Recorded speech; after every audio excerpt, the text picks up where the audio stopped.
അത് നോക്കൂ പ്രിയപ്പെട്ട പ്രേക്ഷകരെ, ആ ദൃശ്യങ്ങളിൽ തന്നെ വ്യക്തമാണ് തെച്ചിക്കോട്ടുകാവ് രാമചന്ദ്രനും രാമചന്ദ്രന്റെ സമീപത്തുള്ള ഒരാനയും തമ്മിലുള്ള പൊക്ക വ്യത്യാസം, ഉയര വ്യത്യാസം, തലപ്പൊക്ക വ്യത്യാസം എന്നത് വളരെ പ്രകടമാണ്. അത്രത്തോളം തലപ്പൊക്കമുള്ള ആകാരവടിവുള്ള ലക്ഷണമൊത്ത ഒരു ആന തന്നെയാണ് തെച്ചിക്കോട്ടുകാവ് രാമചന്ദ്രൻ.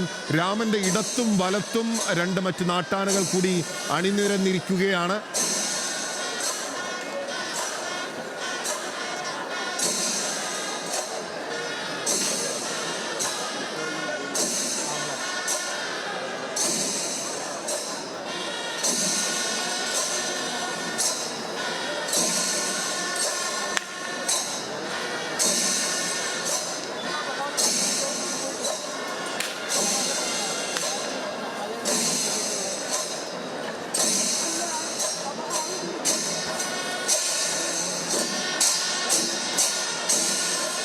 പ്രസാദ് ഉടുമ്പശ്ശേരി പൂരനഗരിയിൽ നമുക്കൊപ്പം തുടരുന്നുണ്ട്. പ്രസാദ്, അങ്ങനെ തെച്ചിക്കോട്ടുകാവ് രാമചന്ദ്രൻ എന്ന ആന കേരളത്തിന്റെ രാമൻ ഇതാ എത്തിയിരിക്കുകയാണ്. ചെമ്പൂക്കാവ് ഭഗവതിയുടെ തിടമ്പേറ്റിക്കൊണ്ട് രാമചന്ദ്രൻ എത്തുമ്പോൾ ആവേശത്തോടു കൂടിയാണ് ആ ജനക്കൂട്ടം വരവേൽക്കുന്നത്. ആ ചൂടും വെയിലൊന്നും ആളുകൾക്ക് പ്രശ്നമല്ല, അല്ലേ പ്രസാദ്? തൊട്ടപ്പുറത്തും ഇപ്പുറത്തും രാമന്റെ അപ്പുറത്തും ഇപ്പുറത്തും നിൽക്കുന്ന നാട്ടാനകൾ ഏതൊക്കെയാണ് പ്രസാദ്?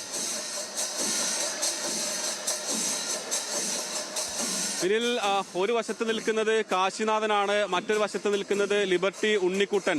അതായത് തെച്ചിക്കോട്ടുകാവ് രാമചന്ദ്രന്റെ ഇടത്തും വലത്തും അതേപോലെ തന്നെ മികച്ച കൊമ്പന്മാർ തന്നെയാണ് നിൽക്കുന്നത്.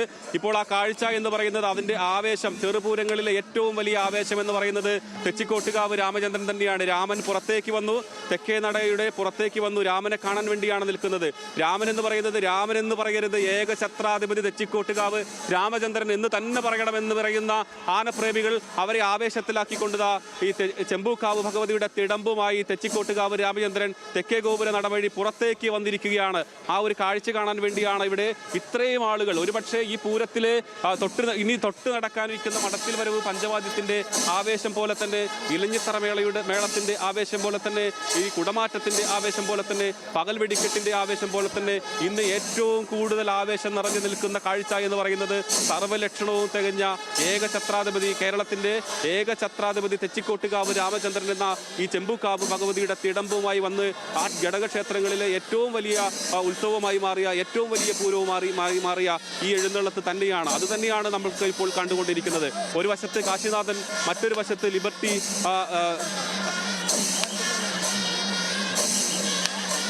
അത്രയേറെ നേരത്തെ ഈ പറയുന്നത് പോലെ ഇതിന് തൊട്ട് മുമ്പ് വന്നിട്ടുള്ള ആന അതുപോലെ തന്നെ ഈ ആളുകളുടെ ഈ 80ഓളം ആനകളാണ് ഈ പൂരത്തിന് വേണ്ടി വിവിധ ക്ഷേത്രങ്ങളിലെ 8 ഘടകക്ഷേത്രങ്ങളിലും അതോടൊപ്പം തന്നെ പാറമേക്കാവിന്റെയും തിരുവമ്പാടിയുടെയും പ്രധാന ക്ഷേത്രങ്ങളിലും 15 ആനകൾ വീതമാണ് പാറമേക്കാവിനും അതോടൊപ്പം തന്നെ തിരുവമ്പാടിക്കും വേണ്ടി അണിനിരക്കുക, കുടമാറ്റത്തിൽ അണിനിരക്കുക.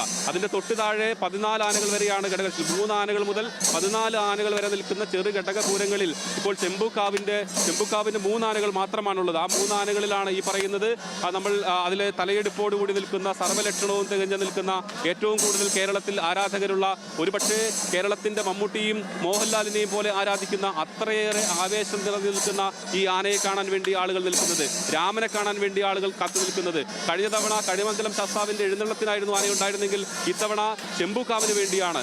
രാമനില്ലാത്ത ഒരു തൃശ്ശൂർ പൂരത്തെക്കുറിച്ച് ഇപ്പോൾ ആനപ്രേമികൾക്ക് ചിന്തിക്കാൻ പോലും കഴിയാത്ത ഒരവസ്ഥയിലായിരിക്കുന്നു. പല ആളുകളും ഇലഞ്ഞിത്തറ മേളം കാണാനാണ് വരുന്നതെങ്കിൽ, മടത്തിൽ വരവ് പഞ്ചവാദ്യം കാണാനാണ് വരുന്നതെങ്കിൽ, കുടമാറ്റം കാണാനാണ് വരുന്നതെങ്കിൽ, പകൽ വെടിക്കെട്ട് കാണാനാണ് വരുന്നതെങ്കിൽ, വെടിക്കെട്ട് കാണാനാണ് വരുന്നതെങ്കിൽ, ചില ആളുകൾ വരുന്നത് തെച്ചിക്കോട്ടുകാവ് രാമചന്ദ്രനെ കാണാൻ വേണ്ടി മാത്രമാണ്, രാമനെ കാണാൻ വേണ്ടി മാത്രമാണ് വരുന്നത്, രാമനെ കാണാൻ വേണ്ടി മാത്രമാണ്. വളരെ ആകർഷകരമായ ഒരു പോയിന്റാണ്, വളരെ പ്രധാനപ്പെട്ട ഒരു പോയിന്റ് കൂടിയാണ് പ്രസാദ് ഇപ്പോൾ പറഞ്ഞിരിക്കുന്നത്.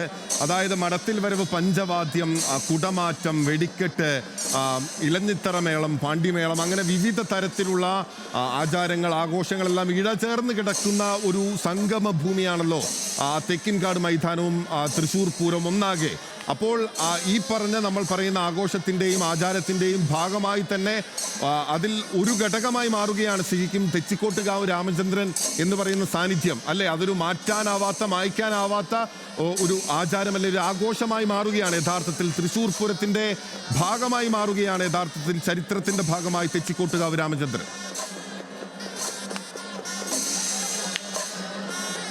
തീർച്ചയായും പിന്നിൽ. കാരണം ഇത് ഒരുപക്ഷെ നമ്മൾ നേരത്തെ പറഞ്ഞതുപോലെ തന്നെ ഈ ചടങ്ങുകൾ പോലെ തന്നെ പഞ്ചവാദ്യം പോലെ തന്നെ അതോടൊപ്പം തന്നെ കുടമാറ്റം പോലെ പാണ്ടിമേളം പോലെ ഇതിൽ ഇലഞ്ഞിത്തറ മേളം പോലെ വെടിക്കെട്ട് പോലെ ഒരു ചടങ്ങിന്റെ ഈ പൂരത്തിന്റെ ഒരു ഭാഗമായി മാറിയിരിക്കുകയാണ് രാമന്റെ വരവ്. ഒരുപക്ഷെ രാമൻ ഏത് ക്ഷേത്രത്തിന്റെ തിടമ്പേറ്റുന്നു, ഏത് ഭഗവതിയുടെ തിടമ്പേറ്റുന്നു എന്നുള്ളതല്ല, രാമൻ വരുന്നുണ്ടോ എന്നുള്ളതാണ്. രാമന്റെ വരവ് എന്ന് തന്നെ ഒരുപക്ഷെ ഈ പൂരത്തിന്റെ ഒരു ചടങ്ങിന് പേരിടണമെന്ന് നമുക്ക് അഭിപ്രായം തോന്നും. കാരണം അത്രയേറെ ആളുകളാണ് ഇതിൽ പങ്കെടുക്കാൻ വേണ്ടി വരുന്നത്. ഇനി ഒരുപക്ഷെ ആളുകൾ ഇവിടെ നിന്ന് പല വഴിക്കായി ചിതറും.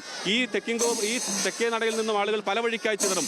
ഒരു കൂട്ടം ആളുകൾ ഇപ്പോൾ ക്ഷേത്രത്തിനകത്തേക്ക് കയറി ഇലഞ്ഞിത്തറ മേളം കാണാൻ വേണ്ടി ഇലഞ്ഞിത്തറയിലേക്ക് പായും. ഒരു കൂട്ടം ആളുകൾ മഠത്തിൽ വരവ് പഞ്ചവാദ്യം കാണാൻ വേണ്ടി അങ്ങോട്ട് പായും. അതിന്റെ അപ്പുറത്തേക്ക് പാറമേക്കാവിന്റെ ചെമ്പട തുടങ്ങാൻ പോവുകയാണ്. ആ ചെമ്പട കാണാൻ വേണ്ടി ആളുകൾ പായും.